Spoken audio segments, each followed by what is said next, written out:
Well, let's find out what's on the mind of Bell. Herbie?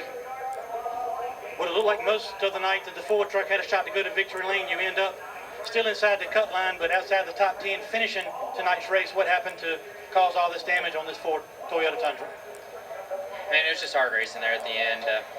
You know, Cameron got a big run on me off of 2, and he'd been running the middle of 3 and 4, so I moved up. Well, then he shot the gap on the bottom and almost had me clear, and I should have lifted, but I stayed in it, and we got run into the fence. But, man, it's just a bummer day. We had a shot to win there, had a really fast JBL Tundra, and sucks in up 11th, but big picture, we're still in the hunt. We're still in the game here, so points are really tight going into Phoenix. Just got to make it count. That's Christopher Bell. One more shot to get it done at Phoenix right there. 4 points inside the cut line. What a mature young man that was after those frustrations. And he finds himself, like he said, inside the cut line, but certainly precariously inside of it. Well, and let's get the other side of that story. Hermie with Cameron Haley. Well, Cameron, we watched all the replays on the racetrack. After the race was over, where did things happen from where you sat?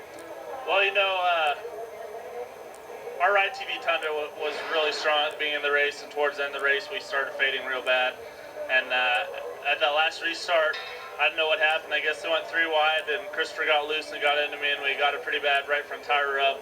And that had nothing to do on the last lap. I mean, I apologize for that to him.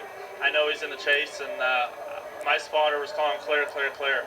And obviously, clearly we weren't. So I need to go apologize to him. It's not the way I wanted to race a chaser.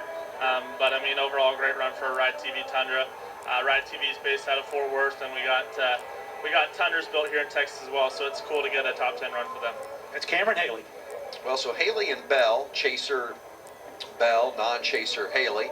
Last week we had similar dynamic with Ben Kennedy, a chaser, and Ben Rhodes, a non-chaser, getting together late in the race. That's just part of the racing, isn't it? Well, Phil, if his spotter yells clear to him, he has to count on that spotter. You have to know where you are. But if he doesn't move up and try to take that spot away, he's let his team down. Now, obviously, you got to make better decisions than that. If your spotter says you're clear and you don't know for sure you're clear, you can't make that move. But you owe, my point is, you owe it to your team to give it everything you got, whether you're in the chase or not. That's what they pay you to do, and that's what your job is. And I like that Cameron Haley owned up to it, too. He said, my spotter said clear. Obviously, I wasn't. I need to find Christopher and apologize to him. Well, it looked like Bell and Daniel Hemric were having a conversation as well about maybe some of the racing that they were involved in, but you saw a fist bump there at the end as if to say it's all good. And let's go downstairs again. Well, here's Cameron Haley. That's a good look here. Cameron Haley and Christopher Bell. We just heard Haley say he needed to get with Christopher and explain the situation, and that's exactly what you're seeing right here. Yeah, I just love the fact that that young man went to seek out Christopher Bell to tell him, hey, my fault. I didn't mean it. I didn't want to race you that way, and that's exactly what he's saying. And I like Christopher Bell's very calm about it as well. Well, Christopher's really good friends with Daniel Hemric. It sounds like those two are friendly as well, and you just have to sort those things out on the spot. I said it earlier, you let some sort of controversy boil, it'll eventually overboil. Yeah, you don't want to let something fester for an entire week till we get to Phoenix. Can you overboil something? I don't think so, but let's go downstairs to Herbie. Well, Vince, one of the drivers and teams that put on a great